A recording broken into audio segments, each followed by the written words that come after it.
Howdy, and welcome to a in-studio episode of World Blockchain Capital. We're joined by our guest today, John Deaton, former Marine, crypto lawyer, and candidate for U.S. Senate in Massachusetts against Elizabeth Warren. John, introduce yourself, please. Hey, thanks for having me, guys. Yeah, I'm John Deaton, running against Elizabeth Warren for U.S. Senate in Massachusetts. 7.5 years of active duty in the Marine Corps, and I'm an author of Food Stamp Warrior, a book about my life, which is pretty interesting. I'm a different kind of candidate. I'm not a career politician.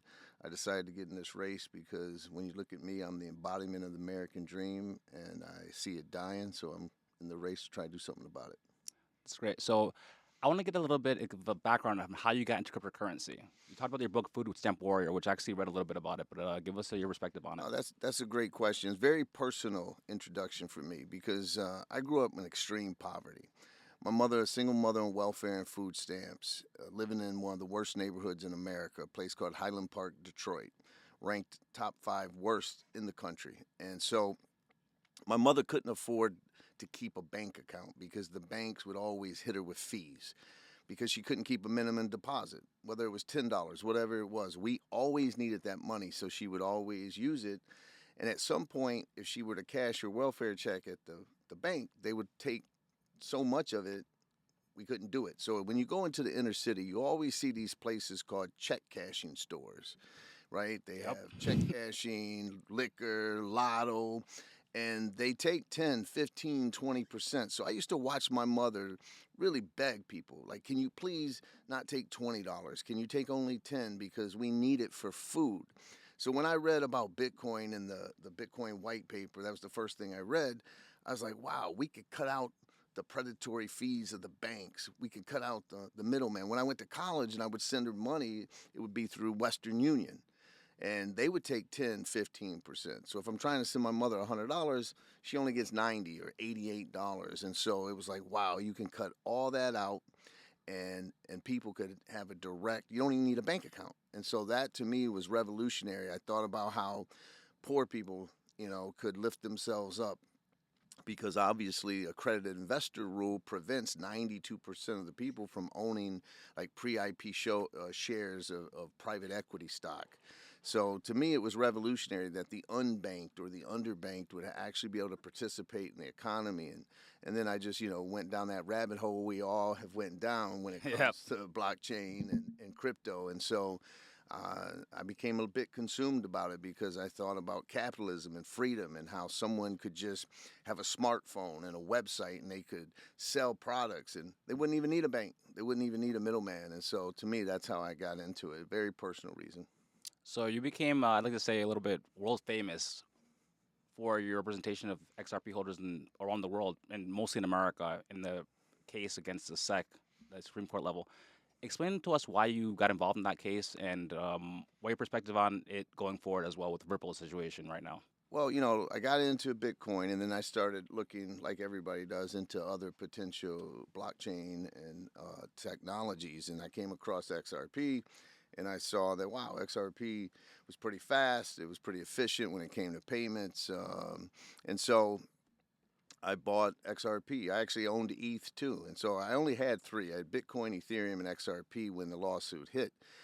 And to be honest, Bitcoin was much bigger position that I had. I wasn't that big of an XRP holder, but I read the complaint and I realized that the SEC and the government wasn't just limiting it to Ripple and to these executives. It was saying that XRP itself was a security, it was illegal, and I knew that it would be delisted on exchanges. I knew people were going to get crushed, and it outraged me, to be honest with you. It all started just anger that our government would crush regular people like that. So I ended up suing the SEC because I'm a lawyer, and it went viral. And something that crazy happened, like you said, worldwide. The next thing I knew, I had 10,000 people agreeing with me. Then I had 20, then I had 30, then I had 50. And so ended up being 75,000 XRP holders from 143 countries. Insane. I mean, Zimbabwe, Congo, Qatar.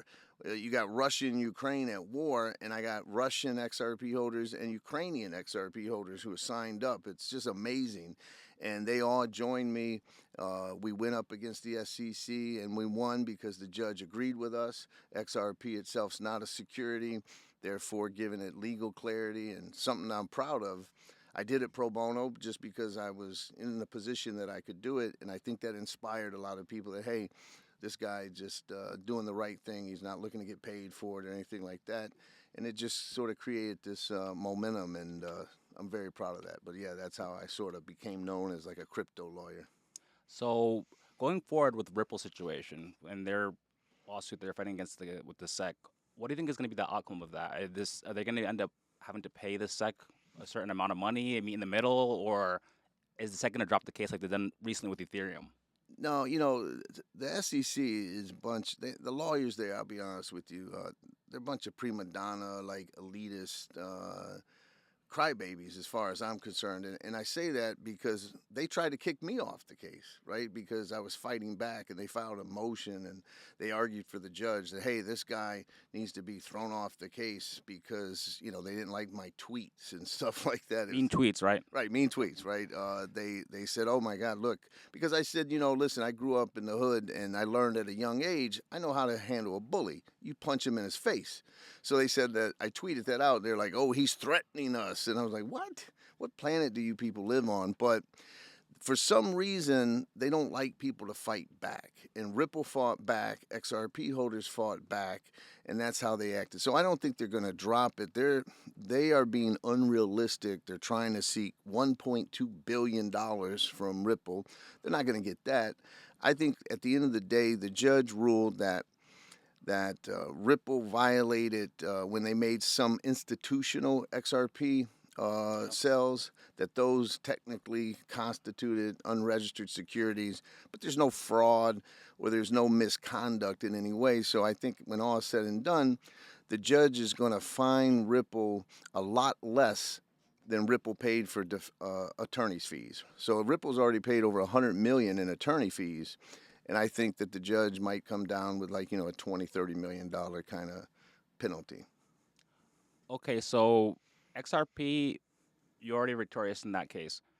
And Ripple seems like it's going to hopefully end the next 6 to 10 months. Maybe I'm wrong. It should be, for sure. It could happen any day now.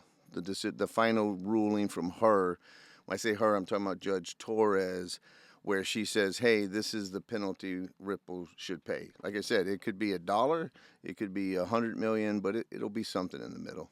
Okay, so what are the ripple effects, pun intended, Right. for other cryptocurrencies like Solana and Tron that might be in the same regulatory clarity situation phase right now? Yeah, well, I think that it's already had an impact because you see when the industry fights back and when people fight back, the government's used to being a bully. And a bully only likes to pick on people who don't fight back or they don't have the resources to fight back. And so, the spot ETF for Bitcoin being approved was huge. Now, the SEC only approved it because a appeals court forced them to do it. And then, they just approved the ETH spot ETF, and then they dropped the investigation on consensus that just happened a couple days ago. So, is there still a lack of regulatory clarity for, a Solana or some of these other tokens? Sure, but the pendulum has swung, and I think that when you have, crypto's become a presidential political issue. At this level, yeah, at this point. Right? And you have literally, President Trump is out there saying he'll be the crypto president. And you have RFK running for president, and he's talking about Bitcoin and crypto. And now you have the Biden administration at least claiming, okay, well, we want to work with you. Now, whether that's sincere or not, we don't know. My opponent, Elizabeth Warren, has a lot to do about that because she's sort of the driving force against crypto, her and Gary Gensler. But the pendulum's swinging. You have people like Anthony Scaramucci, right? Mark Cuban. These are people who are not Trump supporters, but they're out there saying, Biden, your administration is making a big mistake because crypto and your policy position on banning or hurting crypto in the United States might cost you the election. So when that happens, the pendulum's swinging, and I think that them dropping the investigation on ETH is more about political pressure, and they're going to have to come to the table. And so I think that it won't happen this year. It's an election year, but I think in the next year, in 2025, by the end of the year, there'll be some kind of like guidance, clarity on these assets. And crypto's here to stay, and I think that we can comfortably say that. You know what I mean? We still got a long ways to go of getting the clarification on particular tokens, but I'd feel a lot better today than I did 2 years ago about it. Definitely. So ETFs, right? Staying on that topic, we had the Bitcoin ETF approved. Now the Ethereum ETF. They're gonna hopefully go live by July 2nd, according to Archer Guru on X. So what do you think is the next phase of ETFs? Is it XRP? Is it Solana? And Yeah. why? Well, I think that, listen, this is all we need to do. In my opinion, the biggest thing to happen, we could always say the Bitcoin spot ETF was a big deal, and it was. But I go just before that. Larry Fink, right? Larry Fink is the chairman of BlackRock. That is the largest asset manager in the world with $11 trillion under management, right? Some would argue he's the most powerful person in the world. When that guy starts talking about Bitcoin and crypto being a safe haven asset, when he starts saying, yes, we need the Bitcoin ETF, and they did it. It's the most successful spot ETF in the history of the world. Do you think when these big bankers like Larry Fink make a lot of money on Bitcoin, you think they're going to do it with ETH? Sure. They're going to do it with XRP? Sure. They're going to do it with Solana? Sure. So I think you're going to see spot ETFs for at least, let's say, the top 10 market cap coins, in my opinion. Now, when, I can't predict, but I think ultimately we're on that path. Okay, so I'm gonna throw a curveball at you. So top 10.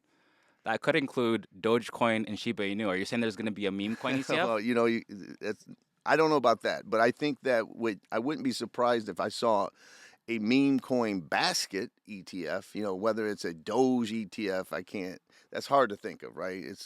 Dogecoin was meant as a joke, but it's still a top 10 cryptocurrency. So I'll retrace it to say that ETFs where there's utility of some sort. But I wouldn't be shocked because, they're talking about, I became aware that institutions are now helping invest in meme coins. Yep. Right. Time. And so you're talking about institutional meme coins. And so I wouldn't rule it out. I certainly wouldn't rule it out. Whether it's an individual meme coin or whether it's a basket, I couldn't tell you. But that's a great point. Are there any meme coins that you personally think have utility, or you think they're all just basically a joke like Dogecoin? They're just copycatting and riding the wave. Yeah, I mean, I'm not a meme coin guy. You know what I mean? That doesn't mean people can't make money off meme coins. I know that they do. I know that when the richest man in the world, Elon Musk, when he talks about Dogecoin, you can't dismiss him. I mean, if you look at even what they call meme stocks like GameStop and others, there's money to be made. I'm not someone who invests in meme coins. I stick to utility, but you can't rule it out. It's certainly popular. People like them. I mean, when Elon Musk owns, I think, $3 billion worth of Dogecoin, you got to take it seriously to a certain extent, especially when it's top 10 cryptocurrency. Absolutely, you have to. You know what I mean? And I mean, Dogecoin is accepted some places for in payments. So for when you talk about DeFi versus TradFi, where do you see like the role of like all these central banks basically using XRP as a currency to transfer money from one central bank to another central bank, cross-border payments? Do you see that growing in popularity, or do you see an impediment to that with the current case in the U.S. playing out with the SEC versus Ripple? Yeah, I mean, listen, central banks. I don't necessarily think central banks are going to use XRP. That doesn't mean they're not going to use the technology. You know what I mean? But they like to have absolute control over things. And so, I'm not an expert on that stuff, but I just know central bankers and them, they like to control everything. And so if they have a coin that, 65% of people, around the world own it also, I don't know if that's enough control that or lack of control that they'd be engaging in with. But I know that Ripple as a company is working with lots of central banks on working for their own digital currency. Now, whether a CBDC is used in XRP, can be used as a bridge between different CBDCs. That's something that certainly could happen. Or it may be happening. I'm not sure, but a central bank itself, using XRP, I'm not sure if that's a way they would go. But again, I'm not an expert, so there might be some of your viewers saying I'm wrong, and that's okay, right? Everybody has different perspectives, right? Right. So CBDC, that's a great way. It's a good segue, I should say, into politics. What is your view on CBDCs, and do you think they'll come to the United States? Well, listen, you're 100% right when you say it's a segue into Am I? yes, into my race against Elizabeth Warren, and I'll tell you something. When you talk about Massachusetts, Massachusetts is ground zero in all the crisis we face. For example, we have an immigration problem, right? We have millions and millions of migrants coming across the border. In Massachusetts, the state has a right to shelter law. So anyone who shows up in Massachusetts and is homeless, the government has to pay for them. Puts them up in a hotel, feeds them. It's going to cost Massachusetts between $1 and $2 billion. And there's no federal money to help. This is all state money, and it's bankrupting the state. So we have illegal immigration. Inflation. Massachusetts is either second or third most expensive state in the country. It is the third highest for housing when you talk about prices of homes to buy or rent. Groceries in Boston, greater Boston area, are higher than any other place in the country except for Hawaii. And so inflation, we have an opioid problem, right? People are dying because of addiction to opioids and fentanyl that's coming into Massachusetts from the southern border. We have all of these crises, foreign wars going on. And I was questioning myself, with all those crises and real world problems, why did Senator Warren wake up one day and say, I'm going to run for a third term and I'm going to build an anti-crypto army to ban Bitcoin, self-custody, and other crypto assets in the United States? Like, why would she be focused on crypto of anything when we have all those real world problems? And then I couldn't figure it out. Then she went on Meet the Press with Chuck Todd on NBC and said, America is ready for a Federal Reserve issued CBDC. And then I said, now it makes sense. She wants to ban Bitcoin, self-custody, XRP, ETH, Solana, whatever, because they can't be compete. She wants every one of us to use a Federal Reserve CBDC. Now think about that, guys. George Orwell, who wrote 1984, Great book. rolling over in his grave, because you're talking about, you guys know, you're experts, programmable money. So that means the government sees everything, that where you spend your money, how you spend your money, and they have an on-off switch. So, you donate it to ABC Company, we think that's an extreme organization, turn it off. We don't like where you're spending your money, they limit it geographically. They would be in control of our money. When they control your money, they control your freedom. And so a Federal Reserve issued CBDC is the biggest threat to economic freedom of my lifetime. That is not hyperbole. And so that's why I said it's a perfect segue, because she's pushing for that. She said we're ready for that. And that's something that I think is pretty scary. John, so you have a successful career as a lawyer. You don't have to do this. Why are you running against her? Why don't you just support another candidate, for example? Well, listen, I saw a poll. Last year. I came across that if former Republican Governor Charlie Baker, who was the governor of Massachusetts, if he were to run against Elizabeth Warren, he would crush her. I mean, it wouldn't even be close. The poll showed he'd win by 15 points. It was 49% to 34%. So I called basically Charlie Baker's campaign manager. I said, hey, listen, I saw that poll. If Governor Baker is going to get in this race, I'll free of charge be his crypto guy, right? I'll educate him on CBDCs. I'll educate him on Bitcoin and crypto and all these things. And he was like, Charlie's not going to run, right? Governor Baker's not running. Well, who's running? Nobody's running. Oh, so giving her a free pass. And then I looked at that poll and I said, she's beatable. When she ran for president, she took third in Massachusetts. She couldn't even take second place, right? So Biden beat her and Bernie Sanders beat her in Massachusetts. She's not that popular or liked. She's got a 41% approval rating in Massachusetts. In 12 years, she's only passed one bill in 12 years. So her record is awful. Any one of us had that kind of productivity or lack thereof, we'd be fired at work. And so I said, hey, I think I can beat her. And so I got in the race because I felt compelled to get in the race because I told you, I mean it sincerely.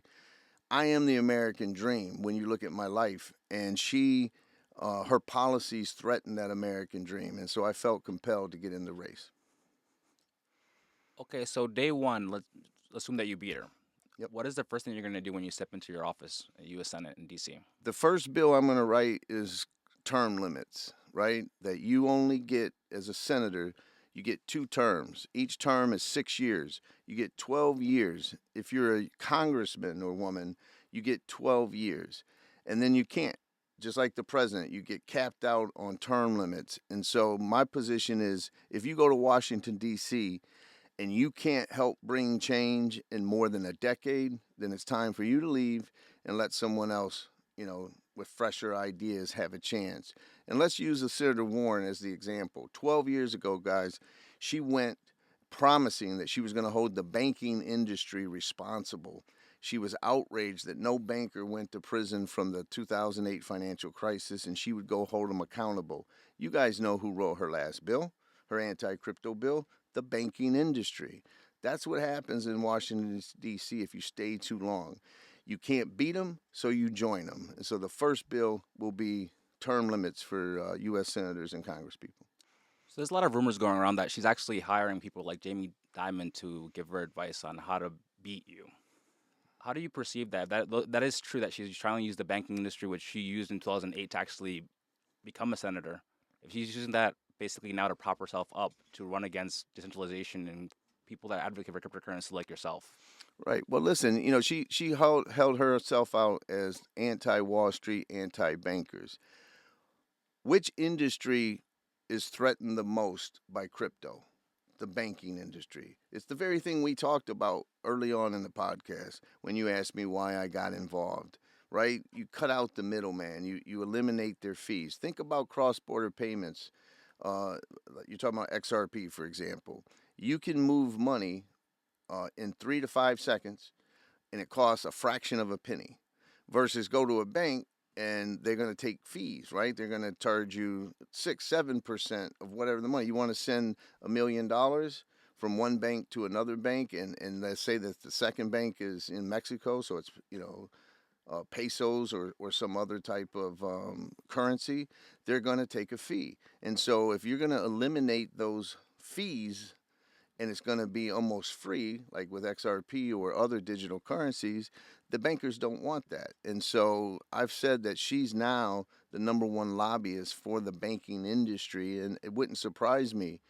She had Jamie Dimon basically on the stand. He was before the Senate Banking Committee. She didn't ask him any other questions other than, what do you think, Jamie Dimon, of Bitcoin and crypto? And he got up there and he gaslit the entire American people and said, oh, the only use case for Bitcoin and crypto is terrorism or drug cartels. She never said to him, well, wait a minute, Jamie Dimon.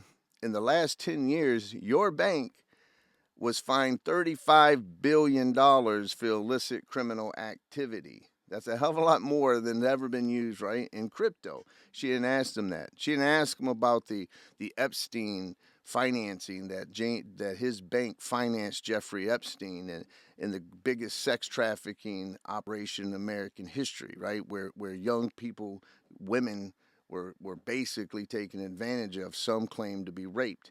She didn't ask any of those kind of things. She just wanted to focus all her questions on crypto.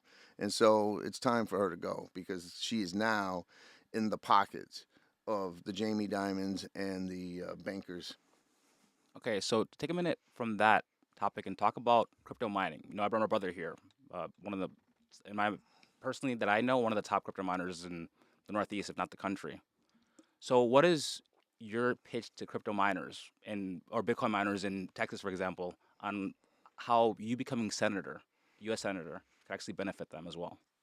Well, people ask me, am I the pro crypto candidate? And I'll be honest with you. Well, my answer is no.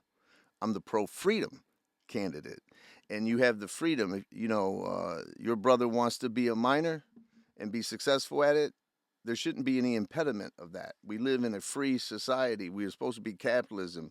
If these miners can actually make a living, have a business, and improve, the grid and all these other things that you see happening, that should be encouraged. So I'm going to always promote basically policies that encourage miners to be here in America and not be somewhere else. Like that business should not be lost. As a lawyer, I keep hearing this in the last 5 years.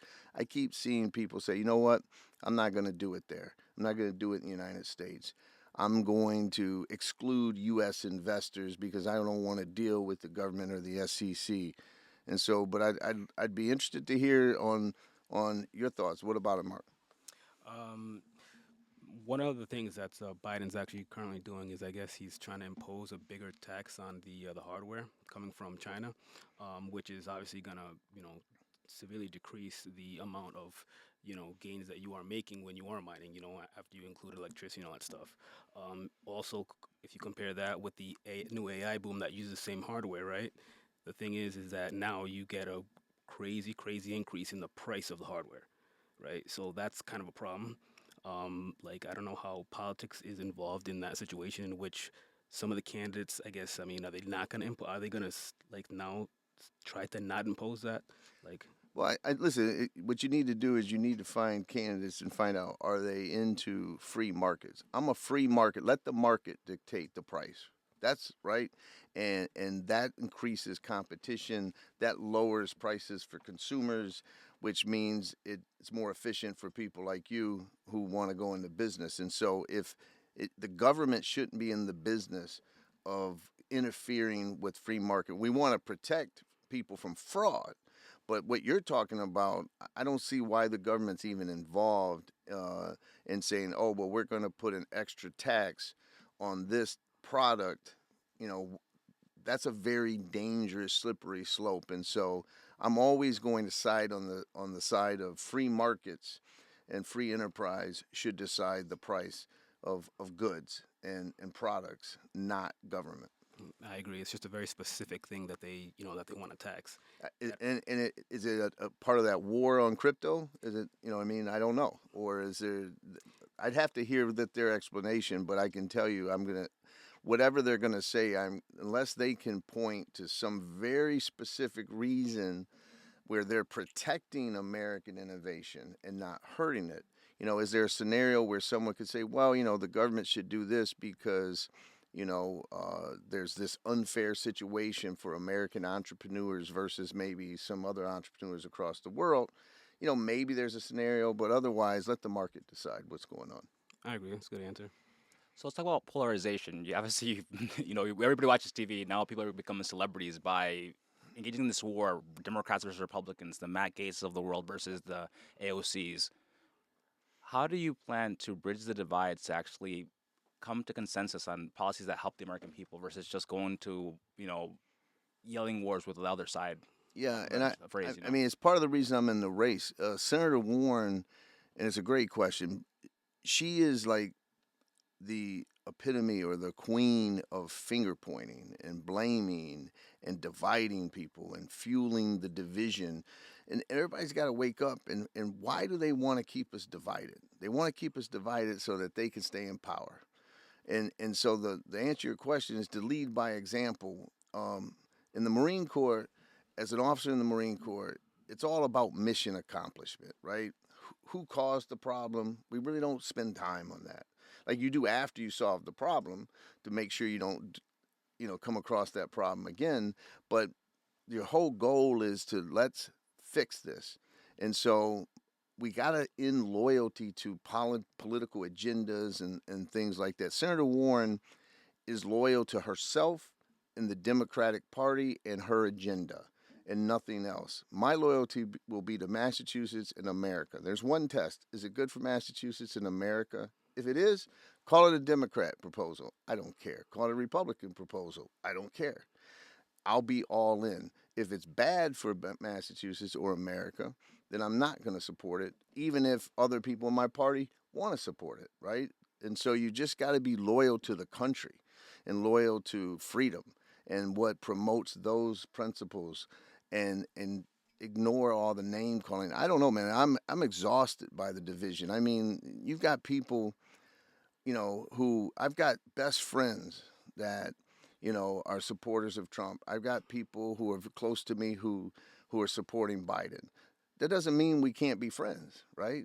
That's silly. Definitely. And we got to stop indicting people and judging them because they think a little bit different. Maybe people need to stop talking so much and start listening to people and I listening to agree. side. Because I would tell you, I've met all kinds of people, diverse religions, diverse races, sexual identity, whatever.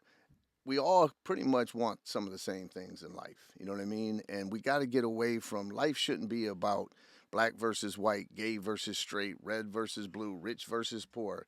We got to stop pitting American versus American and realize that we got more in common. Let's fix some of these problems. We got some serious problems in this country. $34 trillion in debt. Guys, you know this. 80%, almost 80% of all US dollars in circulation were created and printed in the last 4 years. Think about that. 80%. That's outrageous. You know what I mean? I always say this to people. You want to know, when I was little, they used to say, this is going to cost millions of dollars.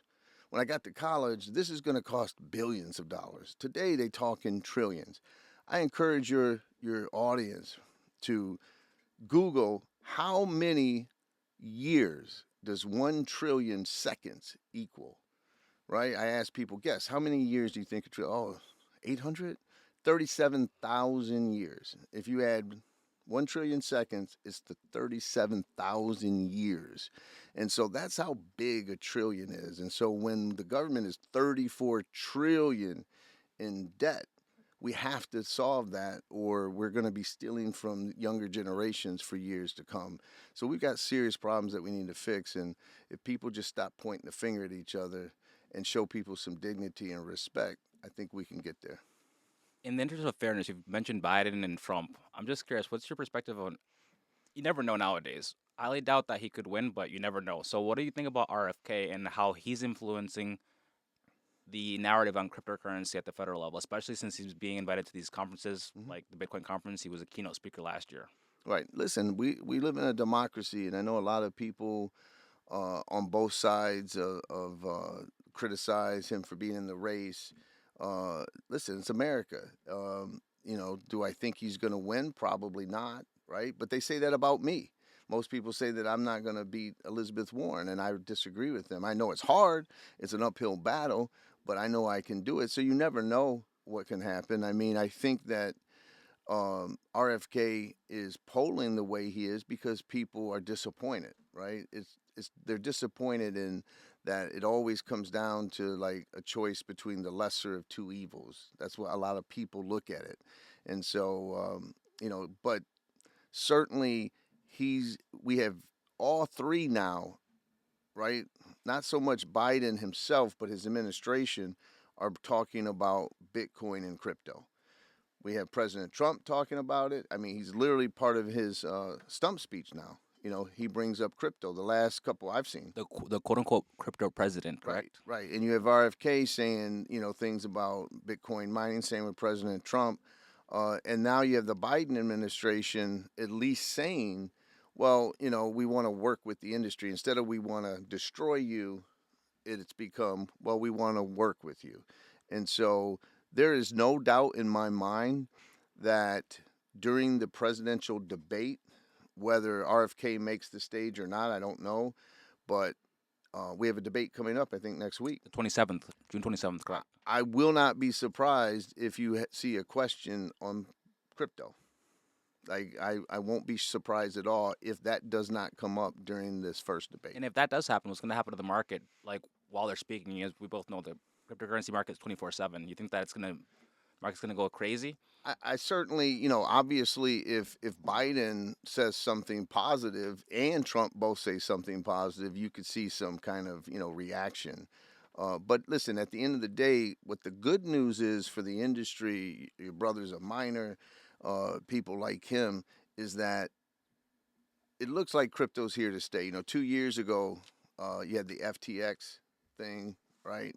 You had a lot of people talking about crypto's dead in America. I mean, the sentiment was pretty bad just 2 years ago. 2 years later, we're talking about how crypto is going to be talked about at the presidential debate, and you've got President Trump is winning in the polls. You have the Republican nominee who's winning in the polls, calling himself the crypto president.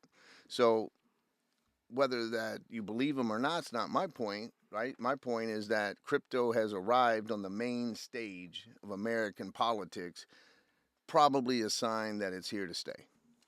You mentioned FTX. I still have a lot of friends that are skeptical about cryptocurrencies in general, and they're telling me it's still a scam. I'm not going to invest. I don't care how popular it gets. What would you say to the typical retail investor right now that's scared to go back in, that's lost a lot of money, especially the ones that, for example, I personally know somebody that decided to take $90,000 of his personal wealth, his life savings, and actually invest it at the top of the market. He lost everything. Yeah. Listen, I do what most people do and say, I'm not giving you financial advice, right? But I say this. There's scams out there, there's no doubt, right? Any industry. There's scammers in the banking industry. There's scammers in the crypto industry. And so, you got to do your research and all of that. What I say to most people is that, and I talk to financial advisors, is that I think we've arrived at a point where a lot of financial advisors are saying, hey, there's nothing wrong with putting a small percentage, something that you can afford to lose in case, you're wrong. 1% of your net worth or 5% or something. That's a personal choice for people. So I don't tell them to invest in crypto. I mean, I have invested heavily into Bitcoin and XRP and other cryptocurrencies. I have investments in them, but that's a choice I made, right? Like, I'm not telling them to do it, but I would tell them that I think that this asset class, there's a reason when Larry Fink and BlackRock start talking about this industry, that's a sign that adoption is starting to happen. So back to Massachusetts specifically, like Massachusetts residents rather, what would be your pitch to them? Let's assume that you're going to make it past the primary phase. You're going to be any components that may appear out of nowhere, and you run against Elizabeth Warren.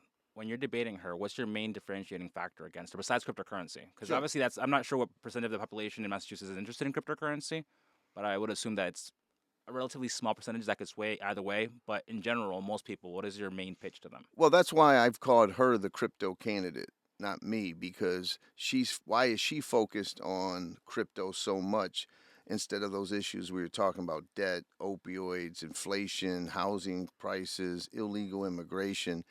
At the end of the day, it's about approach. Like, what distinguishes, I'll give you two things, distinguish me from her. The first is the loyalty test, what I already told you about. My loyalty is to Massachusetts and America. End of story. It's not to a party, a person, or anybody. It's to that. Massachusetts and America. Good for that. I'm all in.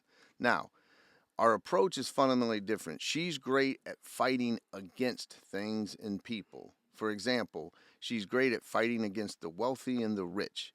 That does not equal, and it is not the same as fighting for the poor and the middle class. My approach is about uplifting people like me who grew up very poor, right? Who wanted to participate in an economy, who wanted to build wealth. I didn't hate rich people when I was young and I was as poor as they come. I might, say, hey, can I talk to you? Got 5 minutes of your time. Tell me something I need to know so I could become like you. But I didn't hate you. I didn't anybody like that. And we got to get away from that. We got to get away from punishing success. And so my way is uplifting people, not tearing people down. And I say to people, her approach is tax the rich and the wealthy as though that's the solution to everything.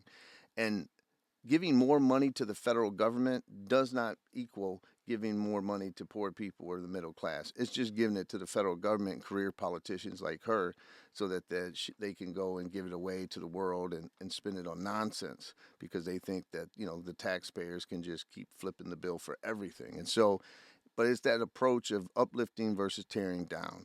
And I'm not into finger pointing politics. I'm not into politics of destruction, politics of division. I really do want to just go do the job because I think I can do it.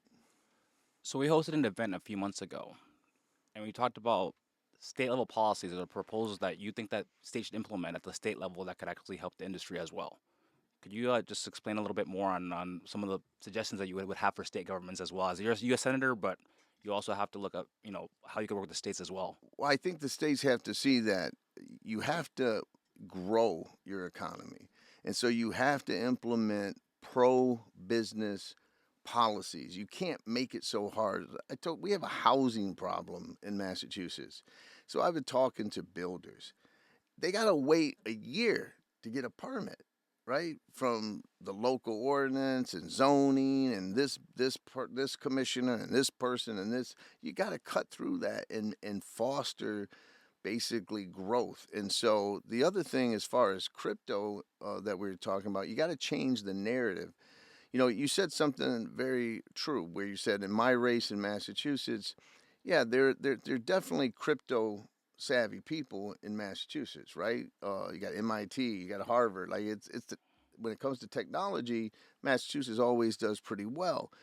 But it's not a tabletop issue. And when you talk to people outside of crypto, there's that saying that we know in the crypto world, we're early. I'm sure you. Yes, of course. We're right? very early, in my opinion, too. Right. Well, go talk to someone who's been outside of this crypto world for the last, 5, 10 years. They still say things like, is Bitcoin used by bad guys? Like I heard that Bitcoin was used by the cartel and stuff that you and I would have looked at in 2013, right? I would say that the U.S. dollar is the most widely used currency for that kind of is. thing. No, of course it is. But also, I keep saying to people, do you think an ATM has ever been used in a drug deal or some kind of crime? Of course it has. Do we ban the technology of ATMs so that it can't be used for those kind of purposes? Of course we don't. But we have to educate people on the utility of crypto and what it can do.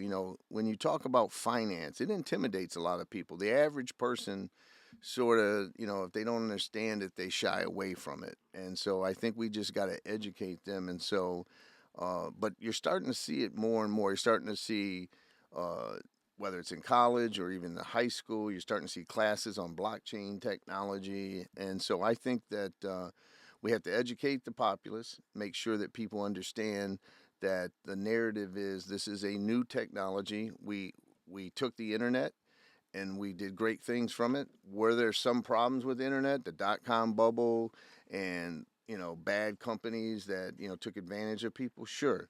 And now we got blockchain and crypto. Did that happen like with the FTXs of the world? Sure. But the future's bright. So politicians, as you know, are generally known for not telling the truth or exaggerating their promises. Mayor Eric Adams in New York City had actually proposed that if he were elected mayor, he'd actually implement cryptocurrency education at the high school and middle school levels, and he lied. Yeah. So how are you going to counteract that? The people still, even though you're not a career politician, people still look at you now as the politician. So sort of like Trump, right? He was a businessman, but now he's running a third time for president. Now he's a politician. How are you going to establish trust with people versus Senator Elizabeth Warren? Like you said, she came into office basically as the anti-bank candidate, and now she's being propped up by the banks. Right. How do we know you're not going to get corrupted? Well, the first thing is my answer to you was that I'm going to implement term limits. Okay. So, but here's another reason. I've already went on the record. I signed a term limit pledge. I'm the only candidate in my race to say I signed this oath saying that I believe in term limits. If they don't become the law, I won't run a third term. After 12 years, if I can't help bring change, then I need to leave. Because I think you're right. I think that, let me share this with you guys. This is what caused me to get in the race. It's a conversation with my two adult daughters, Olivia and Jordan, 24 and 22 years old. I said, listen, your dad's thinking of doing something that he's really never talked about. I'm thinking of running for elected office, and I'm not going small, girls. Like, I'm talking about climbing the biggest political mountain. I'm going to go up against arguably the most entrenched Washington elite in D.C. in Elizabeth Warren. And my daughters looked at me and they said, "Dad, you're great at everything you do, but we don't think you can win." And I looked at them. Leave it to your kids to keep it real, right? I said, "Why don't you think I can win?" They said, "Because you're too honest, you're too blunt, you'll never say something you don't believe in, and you will never sell out." And I looked at them and I said, "You just convinced me to run because that can't be our standard. But I still believe what you believe. I think what you believe because I'm reading into your question, which is if you stay in D.C. long enough, you become the problem or you become part of the problem. So the way to not do that is to implement term limits or not run a third term and say, hey, I'm going there. I'm going to do the job. You can trust what I say. And I'm not trying to stay there any longer. I'm leaving after that. So I think that's the way to start restoring people's confidence. Okay, so as you know, we're obviously both black, right? And our parents, we're Latino, our parents are immigrants. So a lot of meme coin craze. Just want to talk about that briefly. There's been a lot of racist coins that have been established. A lot of people have a negative experience with the industry in the sense that they see a lot of things about negative coins being made with like Jews and blacks, Latinos. I'm sure you've heard about that, right? I mean, I've heard talk of it, but I couldn't tell you the name of any of these coins. And I'm not going to mention it live here, but I'm just saying that people that, from that perspective, what is your pitch for cryptocurrency? Obviously, you're not a financial advisor. None of us are financial advisors. But people that believe that it's a negative stereotype with not just FTX, but again, the racism involved with a lot of these cryptocurrency crazes. I mean, listen, what I'm trying to basically say is cryptocurrency racist, or what is your pitch for that? No, I listen. I think that there are racist people in the world, right? So you take the Marine Corps, right? One of the greatest places in the world where you're truly promoted on merit and seniority and things like that.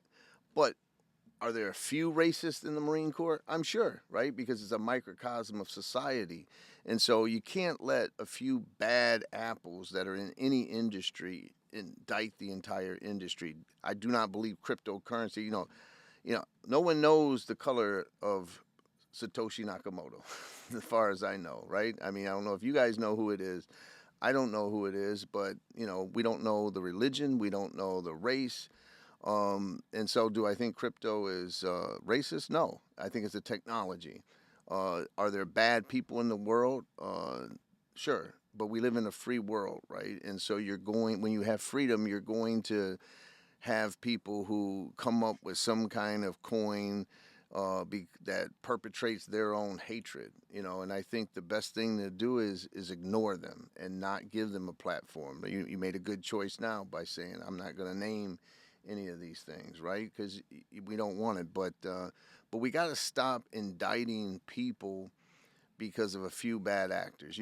It's like we were talking about politics. I've heard about people who are like married and they get divorced because of politics, right? Or you have a brother and a sister, one of them is for Biden and one of them is for Trump, and they don't talk. Like, how do you not talk to your sibling just because your sibling voted for someone that you don't like? Like, that's just nonsense, and I think we got to get away from that. And I know it's corny, but I believe that love is a lot stronger than hate. And so I think we just got to get back to like trying to see what we have in common. I guarantee you that if the three of us, me, you, and your brother, sat down, I guarantee you, even though we got different backgrounds, we might look different, our skin color might be different, I guarantee you that we agree on more things than we disagree. Definitely. I guarantee it. And I guarantee we want some of the same things in life, right? We want to live free. We want to do well for our family. We want to take care of the people we love. If we have children, we want to be a good parent. And if we start focusing on that instead of what we might disagree with, then I think that's the path to like unity again. You know what I mean? And getting people to stop being so divided. Okay, so because of the current polarization, going back to that topic in the United States, people are going to try to tie you to, especially Elizabeth Warren, to Trump, because he's perceived as negative, especially in the northeastern states. Right.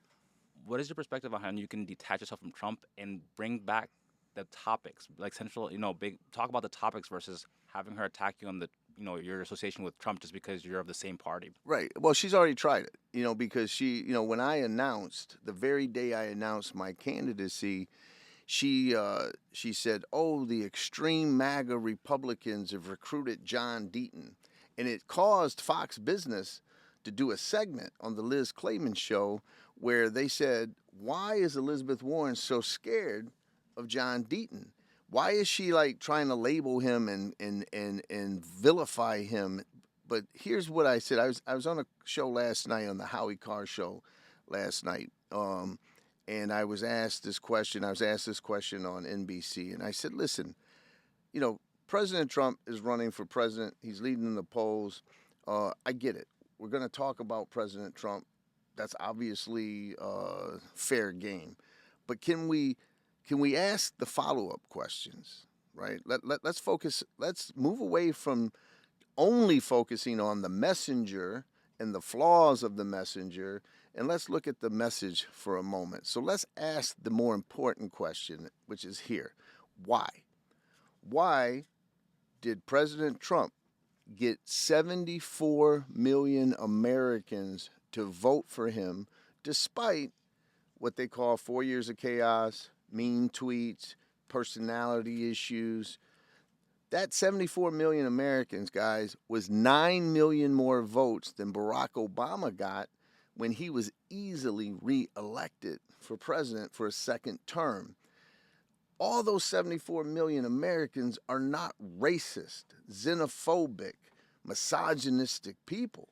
They're good people, right, who are focusing on what you just talked about, the policies, and they're focused on their concern. They're sick of a broken system. They don't feel represented. Why today, if the election were today, despite indictments, January 6th, criminal conviction, whatever you want, personality issues, meanness, whatever you want to label, why, if the election were today and the polls are correct, would President Trump win today? Despite all that, same reason. All those millions and millions of Americans feel like they're not being represented by the current status quo, and they want change. And they're willing to get past all those things because they're worried about the policy. You can't indict all of them. People gotta stop saying that they're bad people. They're not, right? They're not all bad people. And so we need to focus on that. I wish Senator Warren and others, including some of the people in the media, I wish they would focus on that more. You can't say all those people are wrong and all those people are bad and just dismiss them like that. That's nonsense. You don't do that to people. And so I think if we focus on that, that's going to differentiate. And I think I'm focusing my race against her. And I win any comparison against her every day of the week. And so I think when I'll be able to convince Massachusetts voters that I'm the better candidate against her. And I think that she's part of that broken system, and I can those same voters are going to want to vote for me. And I have Democrats who want to vote for me because they're tired of the same problem that she brings to Washington every day. You have to get going to the campaign trail. Yep. You have an event tonight. Thank you again for. Thank you for having me. Appreciate it. So, last question. Sure. A fan favorite, and I know that you don't want to answer this, but I have to throw it at you. Predictions for XRP price by the end of the 2025, and then going into the successive market 20. You're right. 2028, 2029. You're right. I don't want to answer it, but listen, you guys are great, and I appreciate you having me on the show. Listen, it's been painful to be an XRP holder. Right? Understatement. No, I know, and I know there's a lot of frustration, and I get it. And obviously, the SEC case, hurt it, and XRP was unfairly targeted. People forget XRP in January of 2018 and in October of 2018 was number 2. It was actually had a larger market cap than ETH did. And so it was either the second or third largest cryptocurrency for a long time. Now, I believe it's going to go up over time. Right now, I'm not someone who says that it's going to be in the thousands or anything like that. But listen, um, I'll take anything, right? I just wanted to get over $1. Yeah, Then, I mean, uh, we got to start somewhere. we But got to start somewhere. But I do think that I still own XRP, and so obviously I haven't sold. So I'm someone who believes that the utility will win, and it has somewhere up to go. Right? How far up? I couldn't tell you. well, I guess we'll end it there. A really good note. And thanks for coming again. And we hope to invite you back to this show once you beat Elizabeth Warren and your U.S. Senator John Deaton. And world, I'll tell you, I will be back. I never forget the people that talk to me before I win. After I win, I will always be talking to the same people that talked to me before I won. You know what I mean? I'm gonna always be real. Definitely. So, I'd like to end the show by saying this is not none of this that you've heard here is financial advice. Can I plug my site? One thing. All right. Oh yeah, sorry. My campaign will have my head right. So listen, if you support what I'm doing, if you can go to johndeatonforsenate.com, johndeatonforsenate.com, and if you can donate it. Donate if you can't donate, but you're willing to be a volunteer, do phone calls, knock on doors, or anything like that. There's a sign up for that too. Thank you. Yeah, so we're also going to put that link on our YouTube channel as well. We're going to upload the link to donate and to volunteer as well. I appreciate it, man. Thank you. So, like I said before, none of this that we've said in the show today is financial advice. True. And like I always end every podcast and every shorts that I do on YouTube, upward and onwards. Thank you, man. Appreciate you.